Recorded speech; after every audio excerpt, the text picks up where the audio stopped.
जो भाई बहन राधा स्वामी बाबा जी से प्रेम करते हैं और जो सत्संग की वाणी से अपने जीवन को बदलना चाहते हैं, वे कृपया कमेंट में राधा स्वामी जी अवश्य लिखें। यह सत्संग उन सभी आत्माओं के लिए है जो जीवन के सच्चे मार्ग को ढूंढ रही हैं, जो शांति, प्रेम और मोक्ष की तलाश में हैं। बोलो राधा स्वामी सत्संग व्यास महाराज जी की जय। बोलो नाम दान की शक्ति की जय। बोलो प्रेम, भक्ति और गुरु की कृपा की जय। आइए अब हम इस दिव्य विषय पर मन लगाकर विचार करें। नाम ही मुक्ति का मार्ग है। संसार में जितने भी जीव हैं, सभी किसी न किसी रूप में सुख की तलाश कर रहे हैं। कोई धन में सुख ढूंढ रहा है, कोई रिश्तों में, कोई भोगविलास में, कोई ज्ञान में, लेकिन जो सच्चा सुख है, जो आत्मा को तृप्त कर दे, जो भीतर के खालीपन को भर दे, वह केवल नाम से ही प्राप्त होता है। यह नाम कोई साधारण शब्द नहीं है। यह नाम वह दिव्य ध्वनि है जो आत्मा और परमात्मा के बीच पुल का काम करती है।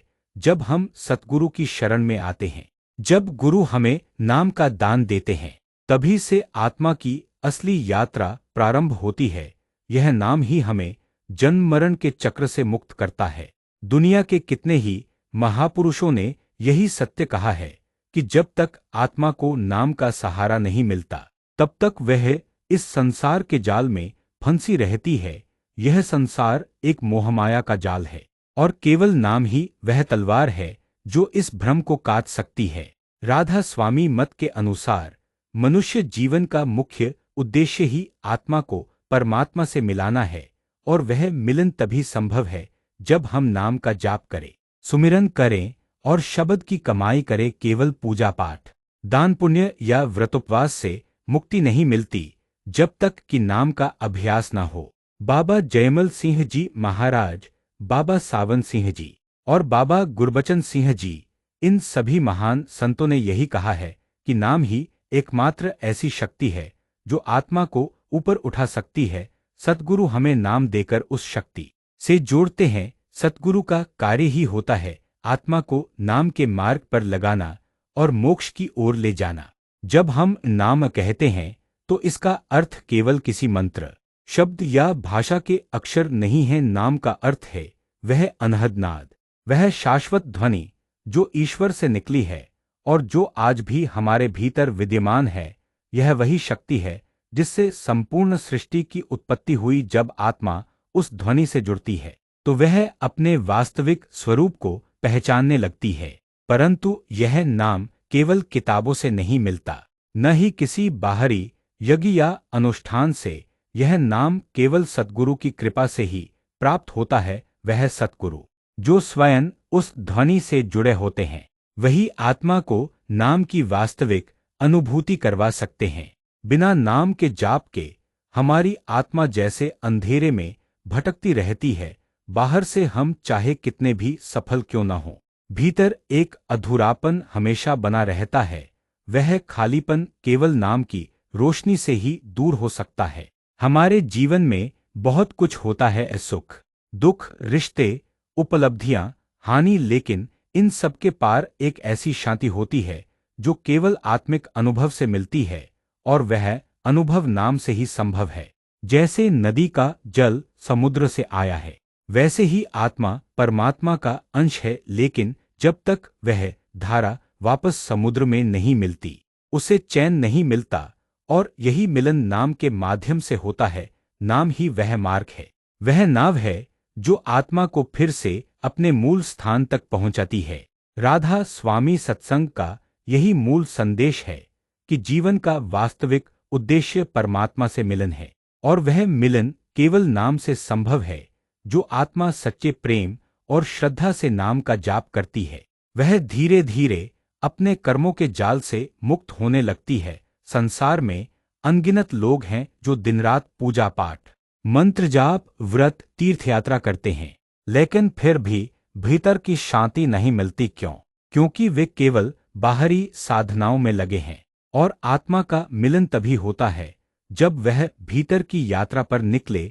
इस यात्रा की शुरुआत होती है सतगुरु के द्वारा दिए गए नाम से। जब कोई जीव सच्चे मन से गुरु की शरण में आता है, तब सतगुरु उसकी आंतरिक प्यास को देखकर उसे नाम का दान देते हैं। यह नाम कोई साधारण शब्द नहीं होता, यह वह शब्द है जो परमात्मा से निकला, जिसे शब्दधुन, अनहद नाद, शब्द सूरत योग भी कहा जाता है। सतगुरु जब नाम देते हैं तो वह आत्मा को एक जागृति की दिशा में मोड़ते हैं। पहले जो आत्मा बाहरी दुनिया की चकाचौंध में उलझी थी, अब वह धीरे धीरे अंदर की ओर मुड़ने लगती है। नाम का जाप जैसे जैसे नियमित होता है, वैसे वैसे आत्मा के ऊपर छाए कर्मों के पर्दे हटने लगते हैं।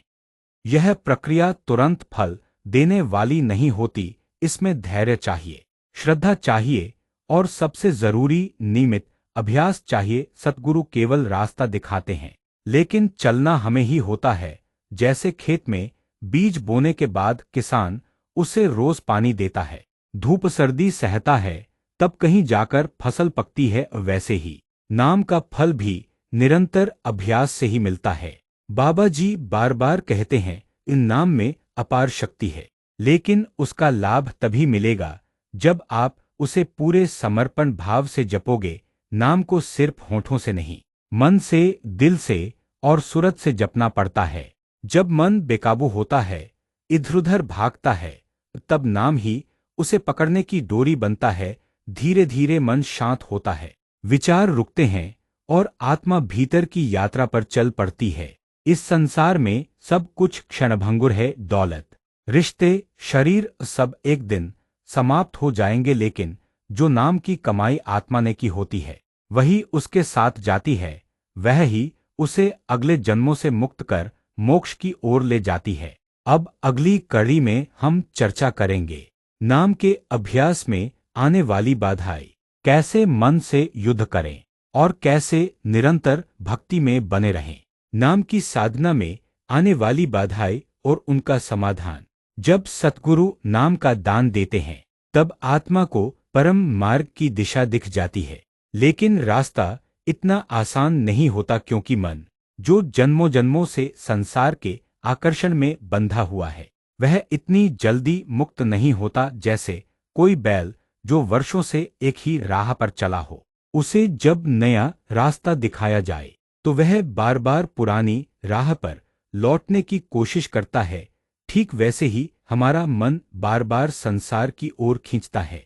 जब हम नाम का जाप करने बैठते हैं तो अनेक प्रकार के विचार आने लगते हैं, बीते हुए कल की चिंताएं, आने वाले कल की कल्पनाएं, रिश्तों की उलझने, वासनाएं, क्रोध, मोह, लालच, यह सब मन के पुराने संस्कार हैं जो हमें भक्ति से दूर करते हैं। कई बार हम बैठते भी हैं, लेकिन मन नहीं रुकता, ध्यान नहीं लगता, आंखें बंद होती हैं, पर भीतर का संसार चलता रहता है। लेकिन बाबा जी ने हमें एक ही उपाय बताया है, डटे रहो, लगे रहो, हार मत मानो, क्योंकि मन को हरा देने के लिए नाम ही सबसे बड़ी शक्ति है। जैसे कोई अशांत समुद्र भी धीरे धीरे शांत हो जाता है, वैसे ही मन भी अभ्यास से वश में आता है। नाम का निरंतर अभ्यास ही वह जादुई औषधि है जो इस चंचल मन को साध सकती है।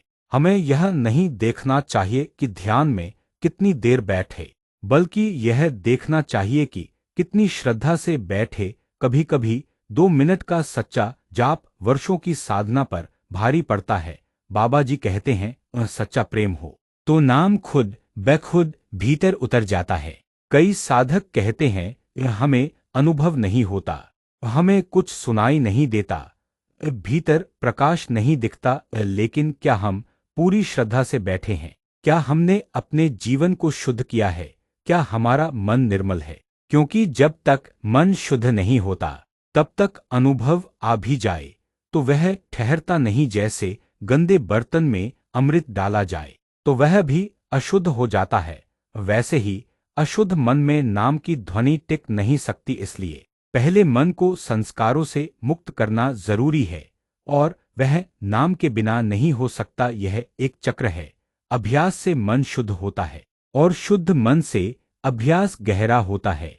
सतगुरु हमारी परीक्षा भी लेते हैं। वे देखना चाहते हैं कि क्या हम सच्चे हैं, क्या हम केवल सुख की तलाश में आए हैं या वास्तव में आत्मा की मुक्ति चाहते हैं। इसीलिए शुरुआत में भले ही अनुभव न मिले, लेकिन अभ्यास और भक्ति का मूल्य एक दिन जरूर मिलता है। अगले भाग में हम विस्तार से चर्चा करेंगे। नाम की कमाई क्या होती है, शब्द सूरत योग कैसे आत्मा को ऊंचाई तक ले जाता है, और मुक्ति की अंतिम अवस्था कैसी होती है। नाम की कमाई, आत्मा की असली संपत्ति, संसार की दौलत, प्रतिष्ठा, रिश्ते, शरीर, यह सब एक दिन समाप्त हो जाते हैं। जो आज है वह कल नहीं रहेगा, लेकिन नाम की जो कमाई होती है वह न तो नष्ट होती है, न ही उससे कोई छीन सकता है, और न ही काल का उस पर अधिकार होता है। यही कारण है कि संत महात्मा बार बार कहते हैं, इन नाम की कमाई ही आत्मा की असली पूंजी है। जब आत्मा नाम का जाप करती है, भक्ति करती है, शब्द में डूबती है, तो वह धीरे धीरे ऊपर उठने लगती है।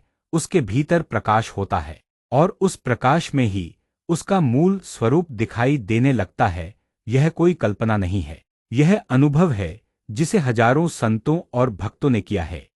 नाम की कमाई करना मतलब हर दिन कुछ क्षण प्रभु के नाम में लगाना, हर सांस को सुमिरन बनाना, हर विचार को पवित्र करना, और जीवन को प्रेम, क्षमा और विनम्रता से भर देना।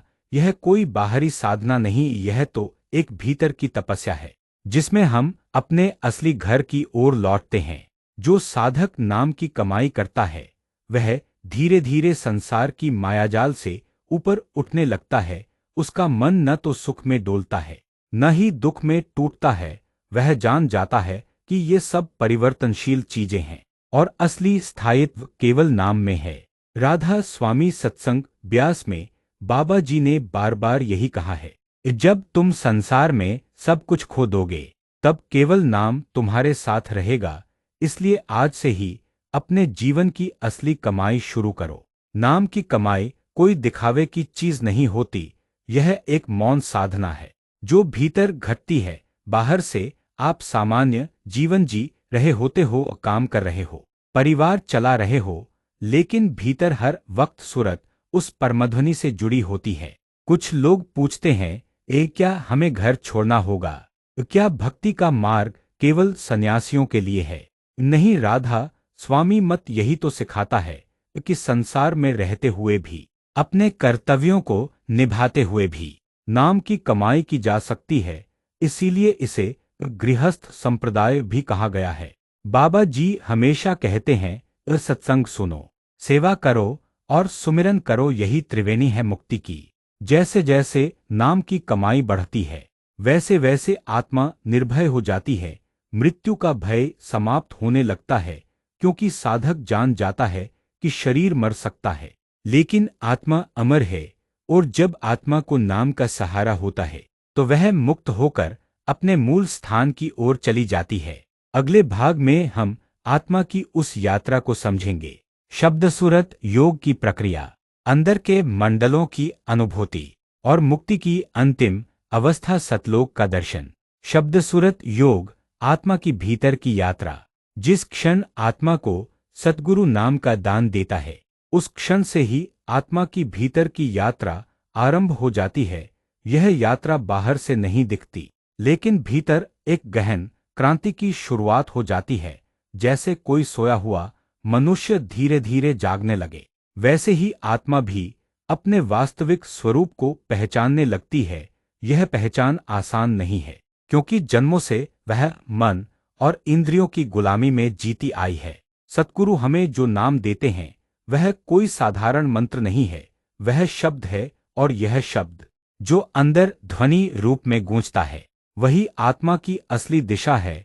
यह ध्वनि जब भीतर प्रकट होती है, तो वह आत्मा को धीरे धीरे ऊपर ले जाती है। इसे ही कहा गया है शब्द सूरत योग। इसमें आत्मा सूरत शब्द ध्वनि से जुड़ जाती है, और उसी के सहारे आत्मिक मंडलों की ओर प्रस्थान करती है। सतगुरु हमें बार बार कहते हैं, भीतर सुनो, बाहर नहीं। जो बाहर शोर है वह माया है, लेकिन जो भीतर की शांति है वह ही सतनाम की पहचान है। यह शांति तभी आती है जब मन शांत होता है, और मन तभी शांत होता है जब नाम की डोरी उसे बांध ले। शब्द सूरत योग कोई कल्पना नहीं है, यह अनुभव की चीज है। जिसने एक बार भी उस अनहद नाद को सुन लिया, वह फिर संसार की सभी आवाज़ों से विरक्त हो जाता है, क्योंकि उस अनहद की मिठास में जो सुख है वह किसी भी सांसारिक आनंद से कहीं ऊपर है। यह वही ध्वनि है जिसे महर्षियों ने ओंकार, इस सदा शब्द, इस सच्चा नाम और सूफियों ने कलाम एह के कहा है। जब हम नाम का अभ्यास करते हैं, जब हम आंखें बंद कर बैठकर सच्चे मन से जाप करते हैं, तो धीरे धीरे एक ऐसा अनुभव होने लगता है जिसे शब्दों में बांधना कठिन है। प्रकाश दिखने लगता है, भीतर संगीत सुनाई देने लगता है। वह संगीत कोई वाद्यंत्रों से उत्पन्न नहीं होता, वह आत्मा की भाषा है। शब्द सुरत योग हमें धीरे धीरे सतलोक की ओर ले जाता है। जैसे कोई व्यक्ति सीढ़ियों से ऊपर चढ़ता है, वैसे ही आत्मा भीतर के मंडलों को पार करती है। तीन देश शरीर, अंड देश, मानसिक संसार, ब्रह्मांड, परब्रह्म और अंत में सचखंड, जहां केवल परम शांति है, केवल प्रेम है, केवल सच्चा परमात्मा है। यह यात्रा कोई रहस्य नहीं है, लेकिन इसे केवल वह देख सकता है जिसने जीवन में श्रद्धा, भक्ति और अभ्यास को अपनाया है। यह कोई एक दिन का कार्य नहीं, यह एक साधना है जिसमें हर दिन थोड़ा थोड़ा करके आत्मा अपना बोझ कम करती है और धीरे धीरे उड़ने लगती है। अगले भाग में हम जानेंगे सच्चखंड की अनुभूति क्या है, कैसे आत्मा पूर्ण मुक्ति प्राप्त करती है और कैसे नाम ही उसे परम विश्राम तक पहुंचाता है। संगत जी, आज का यह सत्संग इसी एक मूल सत्य पर केंद्रित रहा कि ये नाम ही मुक्ति का मार्ग है। दुनिया की कोई भी विद्या, कोई भी पूजा, कोई भी क्रिया तब तक पूर्ण नहीं मानी जाती जब तक आत्मा को नाम का सहारा न मिले। नाम वह दीपक है जो अंधकार से प्रकाश की ओर ले जाता है। नाम वह पुल है जो जीव को संसार से निकालकर परमात्मा के द्वार तक पहुंचा देता है। नाम वह ध्वनि है, वह रस है, वह सत्य है जो न कभी जन्म लेता है न कभी मरता है। हमें यह जीवन सद्गुरु की कृपा से मिला है। अब यह हम पर है कि हम इसका उपयोग कैसे करते हैं। क्या हम इसे केवल भोगों में व्यर्थ कर देंगे या इसे नाम की कमाई में लगाकर आत्मा को ऊंचाई देंगे। सद्गुरु ने हमें नाम देकर अपना सब कुछ दे दिया। अब हमारी जिम्मेदारी है कि हम इस नाम को अपने जीवन की धड़कन बना लें। हर सांस में सुमिरन करें, हर कदम पर धन्यवाद करें और हर कठिनाई में भरोसा रखें। सद्गुरु हमारे साथ हैं, यह सबसे बड़ी ताकत है। चाहे बाहर कैसी भी परिस्थितियां हों, अगर भीतर नाम है तो जीवन स्थिर है। अंत में यही प्रार्थना, हे बाबा जी, हमें नाम से जोड़ दो, हमें सुमिरन में टिके रहने की शक्ति दो, हमें सेवा, सत्संग और सुमिरन की पवित्रता में जीवन बिताने की समझ दो। हमें अपने चरणों से कभी दूर मत करना। सारी संगत से निवेदन है कि कमेंट में राधा स्वामी जी अवश्य लिखें और इस संदेश को अपने हृदय में बसाकर आगे भी नाम की साधना में डटे रहें। बोलो सतगुरु महाराज जी की जय, नाम की महिमा की जय, शब्द सुरत योग की जय। राधा स्वामी जी।